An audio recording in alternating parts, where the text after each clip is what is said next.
Hello everyone, welcome back to your channel hello pharmacist. इस video में हम लोग बात कर रहे हैं एग्जाम की कॉपी आपको कैसे लिखनी है, कौन कौन से वो पॉइंट्स हैं जिनको लिख के आप शायद यूज करोगे तो एग्जाम में अच्छे मार्क्स परसेंटेज गेन कर पाओगे। तो इस वीडियो में हम लोग बहुत ही अच्छे और आपको एक्सपीरियंस के हिसाब से जिन बच्चों ने ये एग्जाम वाली कॉपी लिखने का तरीका सीख लिया है, उन्होंने बहुत ही कम पढ़ा हुआ है, बहुत ही कम मतलब कि उन्हें एक महीने की पढ़ाई करी हुई है तो भी उन्होंने बहुत ही ज्यादा बेस्ट किया हुआ है। क्या वो ऐसे, क्योंकि उन सभी स्टूडेंट्स ने जान लिया है कि हमारे पॉइंट्स क्या रहने चाहिए जो कि टीचर को प्रमोट करेगा कि हाँ हमने अपने एग्जाम की कॉपी में सही किया हुआ। कौन कौन से पॉइंट्स रहने हैं जो एग्जाम में आपके हेल्प करेंगे और क्या क्या लिखना रहेगा। अगर आप हिंदी में एग्जाम दे रहे हो तो आपको कौन सी गलतियां नहीं करनी, अगर इंग्लिश में दे रहे हो तो क्या आपको लिखना है, कैसे लिखना है, सब कुछ इस वीडियो में ध्यान से आपको बताऊंगी जो कि आपके एग्जाम में बहुत ही ज्यादा हेल्प करेगा। और जो भी आपके सीनियर्स वीडियो देख के गए थे और उन सभी के कमेंट्स आते हैं ना, तो यही रहता है कि दीदी जो आपने एग्जाम की कॉपी लिखने का तरीका बताया था ना, शायद मैं उसी वजह से पास हो पाया हूँ, क्योंकि मैंने कुछ पढ़ा नहीं था ज्यादा, बहुत ही कम पढ़ा हुआ था और जो भी इम्पोर्टेंट क्वेश्चंस हैं वो तो चैनल पे अपलोड ही है, सिर्फ और सिर्फ इम्पोर्टेंट जो कि पूरा सिलेबस नहीं कवर करवाया है, सिर्फ और सिर्फ जो रिपीटेड क्वेश्चंस हैं उन्हीं को कवर किया। तो आई है बात हमारे की एग्जाम की कॉपी कैसे लिखनी है। सबसे पहले तो ये जान लो कि एग्जाम की कॉपी आपकी होती कैसी है, A4 सीट होती है या फिर पूरी ब्लैक पूरी लाइनिंग वाली सीट होती है। तो यहाँ पे मैं आपका ये डाउट क्लियर कर दूं कि आप लोगों की एग्जाम कॉपी होती है A4 सीट टाइप की, मतलब कि बिना लाइनिंग वाली कॉपी हो रहती है, ठीक है। तो यहाँ से आपको पता चलेगा कि आपकी एग्जाम की कॉपी बिना लाइनिंग वाली होती है, बिल्कुल सादी। उसमें आपको एकदम सीधा सीधा लिखना है, इधर से लिख के इधर को स्टार्ट नहीं करना है, इससे आप टीचर के इफेक्ट शो करोगे खुद के प्रति, ठीक है। तो ऐसी गलती आपको नहीं करनी है और थोड़ी सी प्रैक्टिस जरूर कर लेना। अभी काफी दिन है एग्जाम के, अभी डेट भी नहीं आई है और आ भी चुकी रहेगी, तो ये मैटर नहीं करता है कि आप कब देख रहे हो वीडियो, बस आपको इतना समझना है कि आपको एग्जाम की कॉपी कैसे लिखनी। तो यहाँ पे बताया मैंने आपको कि एग्जाम की कॉपी आपको पूरी A4 सीट वाली आएगी, बिना लाइनिंग वाली आएगी, ठीक है। और एग्जाम टाइम में आपको ये बात हमेशा से याद रखना है कि जब आप अपना एग्जाम हॉल में जा रहे हो, एंट्री कर लिए हो अपने रूम में जहाँ पे आपका एग्जाम है, जिस डेस्क पे आप बैठ गए हो, वहां पे बैठने के बाद सिर्फ और सिर्फ आपको अपने कंसंट्रेट करना है इन डेस्क पे। किसी के अपने फ्रेंड की तरफ इधर उधर नहीं देखना है कि उसे स्माइल नहीं पास करनी, किसी भी फ्रेंड को एनीवे कोई भी बॉय हो या गर्ल हो, कोई भी हो, उसको देखना नहीं है, क्योंकि इससे आप लोगों का डिस्ट्रैक्शन होगा और आपका फ्रेंड अगर उसने नहीं पढ़ा हुआ है तो फिर वो सोचेगा कि भाई तू मुझे बताएगा ना, है ना, ऐसा वाला फीलिंग फ्रेंड्स में आ ही जाता है। तो आपको एकदम वो हो जाना है अपने प्रति कि हाँ भाई एग्जाम हो जाएगा फिर मैं तुझे सब कुछ बता दूंगा, लेकिन पहले अपना, ठीक है। तो इधर उधर नहीं देखना है, पहले अपनी कॉपी को अच्छे से फिल करना है, फिर उसके बाद लाइनिंग वगैरह भी कर लेनी, क्योंकि जब लिखना स्टार्ट करोगे ना, वो 3 आवर्स जो 3 घंटे होते हैं कैसे फुर्र से पंख लगा के उड़ जाएंगे पता भी नहीं चलेगा, आप लिखते ही रह जाओगे और टीचर भी कॉपी लेके चले जाएंगे। तो ये बिल्कुल भी नहीं करना है। सबसे पहला बात तो यही है कि आपको इधर उधर नहीं देखना, ठीक है। फ्रेंड्स के साथ अपना टाइम पास नहीं करना है, जो भी होगा एग्जाम के बाहर जब जाओगे खूब मौज मस्ती करना, लेकिन अभी एग्जाम हॉल में ओनली एग्जाम पे फोकस और उसको ही को टाइम देना है, तभी आपको वो अपनी इम्पोर्टेंस देगा, आपको पास करेगा, ठीक। क्योंकि अगर आपने एग्जाम टाइम में खुद को वो प्रायोरिटी नहीं दिया तो फिर वो ही जो आपके फ्रेंड होंगे वो एग्जाम में पास होके तो चले जाएंगे, अगर किसी भी बच्चे की बैक लग जाएगी तो वो उसको बताने दोबारा या पूछने नहीं आएगा। इस वजह से एग्जाम टाइम में सिर्फ और सिर्फ खुद को प्रायोरिटी देनी है और अपने एग्जाम कॉपी को, फिर बाहर जाके खूब सारी फ्रेंडशिप करनी है, जो भी करना है, ठीक है। लेकिन एग्जाम हॉल में ओनली एग्जाम पे फोकस करना है और उससे पहले आपको अपने सिलेबस के अकॉर्डिंग जो आपके लिए बहुत ही ज्यादा इंपॉर्टेंट है, सिर्फ और सिर्फ मैंने वही पढ़ाया हो, पूरा सिलेबस नहीं कवर करवाया, क्योंकि पूरा सिलेबस कवर करवाने के लिए आपके पास इतना टाइम नहीं होना चाहिए, बहुत सारा पूरा ईयर कंप्लीट होना चाहिए, पूरे ईयर में कंप्लीट हो पाता है कोई भी सिलेबस हो गया, कोई भी इवेंट सिलेबस हो गया, कोई भी कोर्स का, ठीक है। तो आपको क्या पढ़ना है क्या नहीं पढ़ना है ये सब मैंने चैनल पे बहुत ही अच्छे से समझा रखा है, जो आपके लिए इम्पोर्टेंट ही है और वो एग्जाम में हर बार पूछा गया है। अब बात करते हैं हम लोग फोकस ऑन द स्क्रीन, जिससे कि आप लोगों का डिस्ट्रैक्शन नहीं होगा और अच्छे से समझ पाओगे। ठीक है, तो देखिए यहाँ पे एग्जाम के टिप्स एंड ट्रिक्स क्या रहने वाले हैं। फर्स्ट नंबर पे बात करें तो मैंने आपको बताया था, जैसे ही आपको एग्जाम की कॉपी मिलती है फटाफट से अपना नाम जो भी फिल करना है, स्कूल नेम, एनरोलमेंट नंबर, सब कुछ फटाफट से फिल कर देनी है। उसके बाद सेकंड काम आपको करना है कि ये जो लाइनिंग होती है मार्जिन वाली लाइनिंग फटाफट से कर लेना है, क्योंकि एकदम सादी पेज रहती है हमारी कॉपी, जैसे कि यहाँ पे देख रहे हो सादे पेज, एकदम सिंपल पेज रहता है A4 सीट वाले, तो उनमें मार्जिन आपको ऐसे कर लेना है जिससे कि आप लिखोगे भी तो सही रहेगा। मतलब ये करना जरूरी है।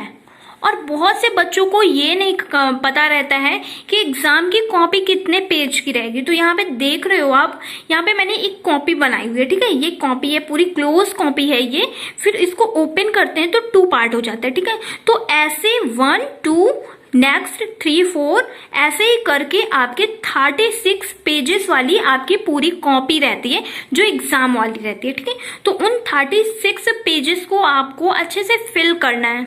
अब फिल करने के लिए आपको पढ़ा हुआ जरूरी होना चाहिए, तभी आप फिल कर पाओगे। यहाँ पे 20 to 25 पेजेस फिल करने से कोई भी काम नहीं चलने वाला है। इसी वजह से स्टूडेंट्स की बैक लग जाती है, क्योंकि यहाँ पे वही इतने ही नंबर्स वाले पेजेस दिए रहते हैं जितना कि स्टूडेंट के लिए रिक्वायर है, और उनमें ये क्वेश्चन जितने भी क्वेश्चंस टाइप्स के दिए रहते हैं उनमें लिखेंगे तो आराम से आ जाएगा। कुछ एक्स्ट्रा आपके पास दे के नहीं भेजते हैं टीचर्स। तो बहुत से बच्चों के ये कमेंट्स आते हैं, दीदी क्या हम कॉपी भर देंगे तो हमें अच्छे नंबर मिल जाएंगे क्या? तो इस गलत कंफ्यूजन में मत रहिए कि आप कुछ भी लिख दोगे एग्जाम की कॉपी में तो आपको नंबर मिल जाएगा। आपको मैंने सिर्फ इम्पोर्टेंट क्वेश्चन सिर्फ इसलिए दिया है कि आप लोगों की बैक ना लगे। अगर आप पूरा सिलेबस नहीं कवर कर पाते हो तो सिर्फ इम्पोर्टेंट क्वेश्चन जो कि आपके सिलेबस में बार बार पूछा गया है, जो कि आता ही आता है, तो सिर्फ उन्हें नहीं पढ़ पा रहे हो तो आप फार्मेसी कर क्यों रहे हो भाई? किस पर्पज से कर रहे हो? और वो बहुत से बच्चे सोच रहे होंगे कि मैं तो अपना बिजनेस ओपन करने के लिए फार्मेसी कर रहा हूँ और पढ़ाई वढ़ाई का कोई शौक नहीं है। ठीक है, तो उन सभी स्टूडेंट्स को मैं ये बता देती हूँ गाइस कि अगर आप अपना बिजनेस भी ओपन करते हो तो जो DI साहब आते हैं ना, ड्रग इंस्पेक्टर आते हैं ना, तो फिर वो जब हमारे बिजनेस पे या कोई भी बिजनेस जो चल रहा रहता है मेडिसिन से रिलेटेड, तो उनमें जब चेकिंग करने आते हैं ना, तो वो कोई ना कोई ऐसी कमी जरूर निकालते हैं जिसके लिए आपको वो पता होना चाहिए। अगर आप नहीं बता पाते हो, अगर आपके शॉप में कुछ उल्टा सीधा चल रहा है, तो अगर आप नहीं बता पाओगे तो वो आपके लाइसेंस पे या आपकी मेडिसिन रहेंगी उनको क्लोज करवा सकते हैं। ठीक है, लेबोरेटरी भेज सकते हैं। तो आप अगर पढ़े रहोगे तो आपको जानकारी तो रहेगी ना, आपको कोई उल्टा सीधा फंसा तो नहीं पाएगा ना। इस वजह से सिर्फ और सिर्फ जो एक फार्मासिस्ट को पता होना चाहिए उतना ही मैंने बताया है, और उतना आप बहुत ही शौक से पढ़ो अपना बिजनेस ओपन करने के लिए। मतलब कि जो चीज आप कर रहे हो उसे अच्छे से करो। वही क्वेश्चंस बार बार फार्मेसी में पूछे भी जाते हैं कि जो एक फार्मासिस्ट को पता होना चाहिए। ठीक है, अब आइए 3rd नंबर क्वेश्चन की बात करते हैं कि कौन से क्वेश्चंस कितने पेजेस में लिखने रहेंगे। ये बहुत ही बच्चों के कमेंट आते हैं, दीदी हमें ए नंबर का क्वेश्चन कितने पेज में लिखना रहेगा। तो यहाँ पे देखिए 8 मार्क्स का क्वेश्चन पेपर, मान लीजिए यहाँ पे 5 मार्क्स का क्वेश्चन पेपर पूछा जाएगा। ठीक है, 5 या 6 का पूछा जाएगा न्यू सिलेबस में। तो मान लीजिए 8 नंबर का क्वेश्चन पेपर पूछा जाता है, आप अपने हिसाब से एडजस्ट कर सकते हो। यहाँ पे अभी मैं 5 नंबर वाले और 3 नंबर वाले और फिलिंग द ब्लैंक सबका बताऊंगी। ठीक है, 4 से 5 बीच पेज के अंदर ही लिखना है, उससे बाहर नहीं लिखना है। और वो कैसे भरना रहेगा ये भी अभी आपको बता दूंगी, क्योंकि बहुत से बच्चों के तो दिल की धड़कनें तेज हो गई होंगी कि कैसे भरेंगे भाई इतने पेज। अभी बताएंगे सब कुछ कैसे क्या लिखना रहेगा। तो यहाँ पे बताया मैंने 5 नंबर वाले मार्क्स के जो क्वेश्चंस रहेंगे उनको 4 से 5 में फिल कर देना, क्योंकि ये लॉन्ग क्वेश्चन रहेगा। अब बात आती है 3 नंबर वाले क्वेश्चंस को 2 पेज में आराम से कर लोगे। ठीक है, और ये जो मैं बता रही हूँ ना एग्जाम की टिप्स एंड ट्रिक्स, ये फार्मेसी के ऑल सब्जेक्ट कवर हो रहे हैं, 1st year 2nd year all सभी के। ठीक है, क्योंकि जो आपका क्वेश्चन पेपर एग्जाम का पैटर्न रहेगा वो इसी हिसाब से रहेगा, कहीं और से नहीं रहेगा, चाहे आप फर्स्ट ईयर के हो या सेकंड ईयर के हो, किसी भी एनीवे, ठीक है। अब 4 नंबर पॉइंट की बात करते हैं यहाँ पे, try to answer write in point wise not a bulk form. मतलब कि हमें जो भी क्वेश्चन लिखना है, जैसे कि कोई भी क्वेश्चन अगर आपने मेरे से पढ़ा होगा तो मैंने हर वीडियो में बहुत ही अच्छे से बताया कि एग्जाम की कॉपी में कैसे लिखना है, अपना शॉर्ट नोट कैसे बनाना है, आपको सब कुछ, ठीक है। तो यहाँ पे बताया मैंने, अगर नहीं देखा है तो वीडियो एक देख लेना, समझ में आ जाएगा, ठीक है। यहाँ पे हम ज्यादा टाइम वेस्ट नहीं करेंगे, नहीं तो वीडियो बहुत ही ज्यादा लंबा हो जाएगा। अब यहाँ पे नेक्स्ट पॉइंट देखते हैं, जैसे कि आपने कोई क्वेश्चन स्टार्ट किया लिखना, तो फिर कौन सा क्वेश्चन लिख रहे हो, मतलब कि कौन सा सेक्शन 1 का या शॉर्ट क्वेश्चन लिख रहे हो या लॉन्ग क्वेश्चन लिख रहे हो, ये यहाँ पे फिल कर देना, ठीक है। फिर सेक्शन 1 या सेक्शन बी जो भी है उसको बकायदे लिख देना है बहुत ही अच्छे तरीके से, जिससे कि टीचर्स को पता है, यही सब पॉइंट्स क्या होते हैं, टीचर्स को आराम से पता चल जाता है कि हाँ इस बच्चे ने ये लिखा हुआ है। अगर आप किसी के भी कॉपी देख रहे हो तो उसमें बहुत ही अच्छे तरीके से लिखा रहेगा कि हाँ ये इस बच्चे की कॉपी है, तो आप जान जाओगे ना कि हाँ ये लो खुशी ये तुम्हारी कॉपी है, ठीक है। तो ऐसे आप किसी का भी नाम लेके, कोई भी आपका फ्रेंड हो उसका नाम लेके, खुशी ये तुम्हारी कॉपी, ये लो जय तुम्हारी कॉपी है, ठीक है। ऐसे ही करके आप बोल के बता सकते हो। और अगर उसमें तीसरे बच्चे का नाम ही नहीं लिखा हुआ है तो आप किसको, मतलब थोड़ा सा माइंड में गुस्सा आएगा कि ना कौन से बच्चे की कॉपी है, इसमें नाम ही नहीं लिखा हुआ है, किसकी है, तो फिर कोई बच्चा कहेगा मेरी है। तो इस वजह से आपको बहुत ही अच्छे तरीके से टीचर्स को यहाँ पे लिख देना है, क्योंकि वहां पे जहाँ पे आपकी कॉपियां चेक होंगी वहां पे आप समझाने के या कहने के लिए मेरी कॉपी है नहीं रहोगे ना, वहां पे सिर्फ आपकी यही लिखावट ही जाएगी। इस वजह से आपको इतने अच्छे तरीके से लिखना है, मतलब जो भी है सब कुछ समझा देना है कि अगर टीचर पढ़े तो उसको कायदे से समझ में आ जाए कि हाँ बच्चा टैलेंटेड है। भले ही आपने बहुत अच्छे से पूरा सिलेबस नहीं कवर किया, लेकिन जितना मैंने बताया है उतना अगर आप पढ़ लोगे तो एग्जाम में पास आराम से हो जाओगे, 101% हमारी तरफ से गारंटी। क्योंकि ये अभी नया चैनल नहीं है, 2 साल के बच्चे पास आउट हो चुके हैं, 2 ईयर पूरा। और उन सभी के कमेंट्स जब आते हैं ना तो वो मैं कम्युनिटी पे पेस्ट भी करती हूँ, और जो पुराने वीडियोस हैं उनमें कमेंट भी चेक कर लिया करो, जिससे आप लोगों को तसल्ली मिल जाया करेगी, ठीक है। तो यहाँ पे बात किया कि अच्छे से बता देना है कि हाँ ये इस नंबर का क्वेश्चन है, ठीक। अब देखिए यहाँ पे आंसर लिखना है, मतलब कि सेक्शन ए का मैंने बी नंबर क्वेश्चन लिया है। जैसे कि शॉर्ट क्वेश्चन 3 नंबर वाले में आपसे 10 क्वेश्चन पूछे जाएंगे। मान लीजिए 1 नंबर वाला ए वाला आपको नहीं आ रहा है, बी वाला आ रहा है, तो सेक्शन ए का बी, आंसर बी। इंट्रोडक्शन लिखना है या डेफिनेशन, जो भी आपको ठीक लगे वो हेडिंग डाल देनी है, ठीक है। हेडिंग डालने के बाद दोनों में से एक ही डालनी है, ठीक है। बताना जरूरी है भाई, अगर हम बता रहे हैं तो अच्छे से बताएंगे ना, ऐसे थोड़ी ना कि ऐसे ही बताने चले जाएंगे।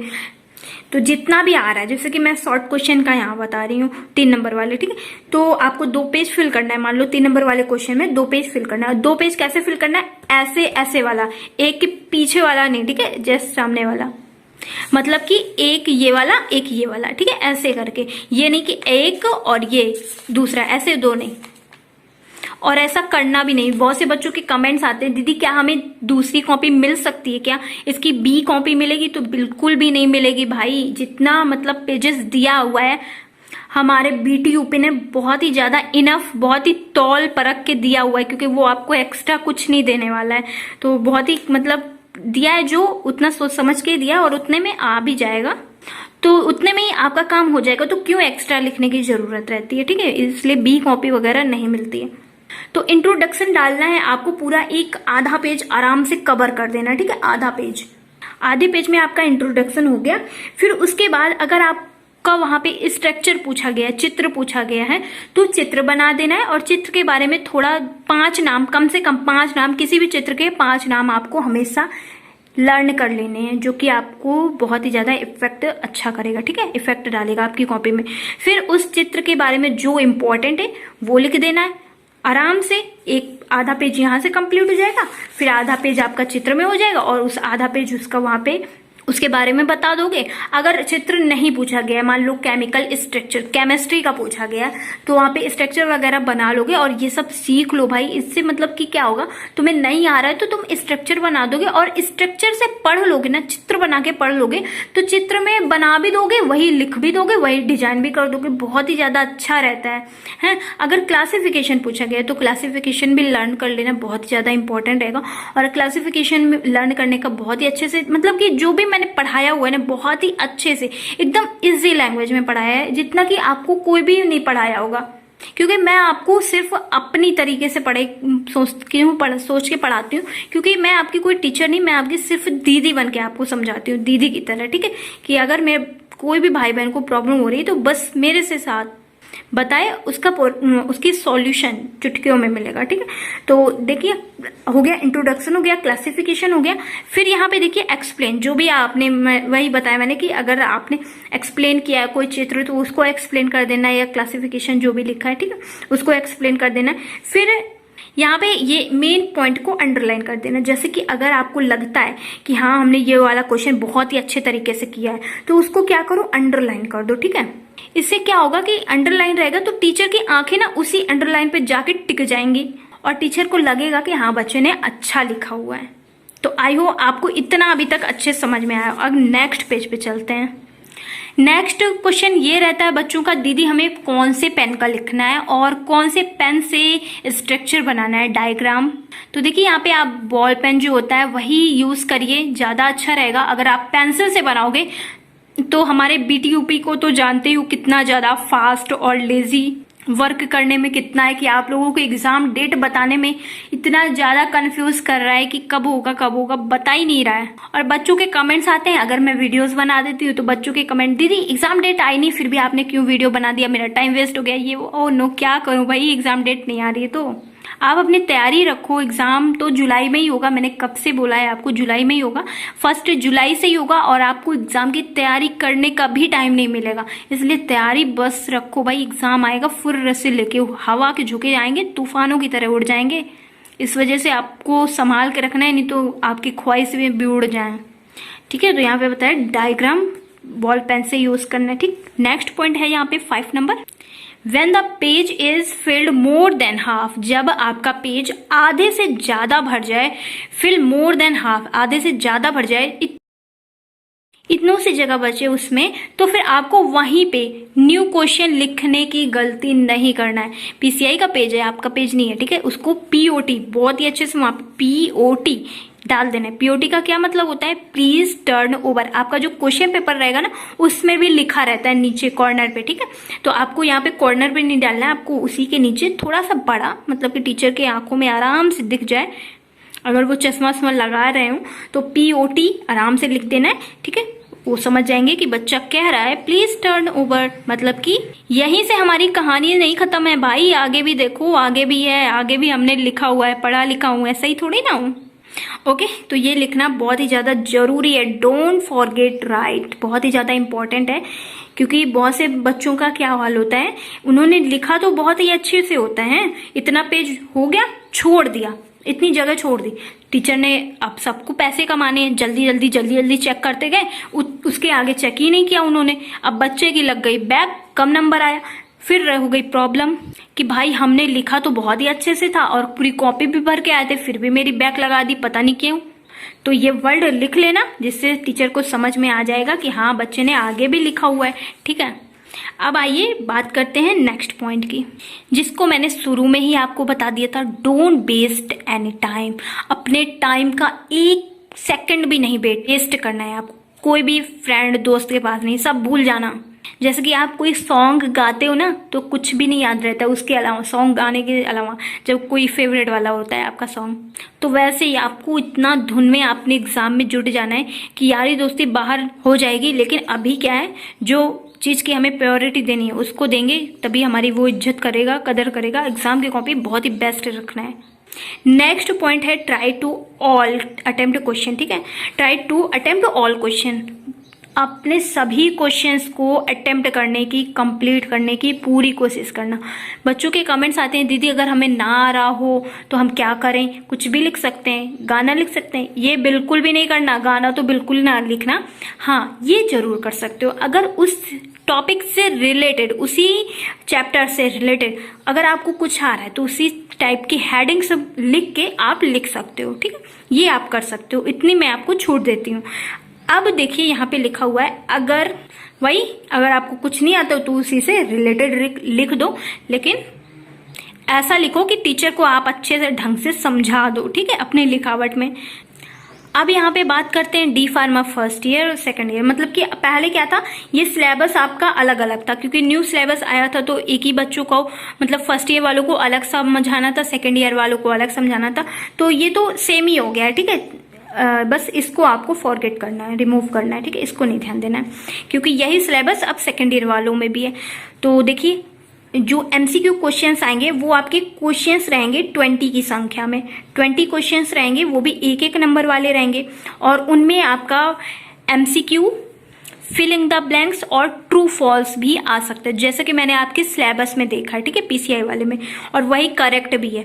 एमसीक्यू, फिलिंग द ब्लैंक्स या ट्रू फॉल्स, ये आ सकते हैं 20 नंबर क्वेश्चन। और इसमें से 10 क्वेश्चंस आपके ऐसे आएंगे जो कि शॉर्ट क्वेश्चंस रहेंगे, बिल्कुल शॉर्ट क्वेश्चन, 1 लाइनर वाले। ठीक है, तो बहुत ही अच्छे से तैयारी कर लेनी है। और नेक्स्ट शॉर्ट क्वेश्चन रहेगा आपका 10 क्वेश्चन रहेंगे आपके ऐसे, जिनको आपको 2 पेज में या 1.5 पेज में आंसर लिखना है। जैसे मैंने अभी आपको बताया था, पहले डेफिनेशन डालनी है, फिर उसका स्ट्रक्चर बना देना है, अगर क्लासिफिकेशन है क्लासिफिकेशन लिख देना है, उसको डिस्क्राइब कर देना है, बस। ठीक है, अच्छे से समझा देना है। तो ये हो गई 10 क्वेश्चन जो आएंगे 3 नंबर वाले। 3 नंबर वाले 10 क्वेश्चन आएंगे, 3 नंबर वाले आपके 10 क्वेश्चन आएंगे, उन्हें 2 पेज में या एक आधे पेज में कंप्लीट कर देना। ठीक है, और नेक्स्ट बात करते हैं 6 क्वेश्चंस, यहाँ पे 6 लिखा हुआ है। ठीक है, 6 क्वेश्चंस ऐसे आएंगे जो कि आपके 5 नंबर के रहेंगे। 5 नंबर वाले 6 क्वेश्चंस पूछे जाएंगे, जिनमें से आपको 5 को करना रहेगा और एक को छोड़ देना रहेगा, और उसको लिखना रहेगा 4 से 5 के बीच में, या 3 से, मतलब कि 4 से कम नहीं करना है। ठीक है, आपको इतना ध्यान रखना है। तो ऐसे ही करके आप कंप्लीट कर लोगे। और अब बात आती है, बच्चों के बहुत से कंफ्यूजन रहते हैं कि दीदी हमारा पासिंग मार्क्स कितना रहेगा। तो आपका क्वेश्चन पेपर जो होता है वो होता है 80 नंबर का। 80 नंबर का क्वेश्चन पेपर रहता है, तो उसमें से आपके 40 नंबर, जस्ट इसका आधा, 40 नंबर पासिंग मार्क्स रहता है। तो आपको इतनी मेहनत करनी है कि इतने नंबर ला लो और आराम से पास हो जाओ। और अगर आपको ये अब डर लग रहा है कि हम 40 नंबर कैसे ला पाएंगे, हमने तो कुछ पढ़ा ही नहीं है, तो आपके लिए मैं जो ये वीडियो दिखा रही हूँ आपको, इस वीडियो को ध्यान से देख लेना। इसमें मैंने सब कुछ बताया है कि आपके 40 नंबर कैसे आ सकते हैं। एक जादू बताया है यहाँ पे, उस जादू से आप बहुत ही अच्छे तरीके से अपने एग्जाम में पास हो सकते हो और अच्छे नंबर ला सकते हो। और बेस्ट ऑफ लक आपको। वीडियो देखने के लिए बहुत ही ज़्यादा अच्छे अटेम्प्ट करोगे अपना क्वेश्चन पेपर। और वीडियो अच्छा लगा लाइक शेयर सब्सक्राइब जरूर करना, और चैनल से हमेशा जुड़े रहना, क्योंकि आपकी दीदी आपके साथ हमेशा रहेगी पूरे लाइफ टाइम। Thank you.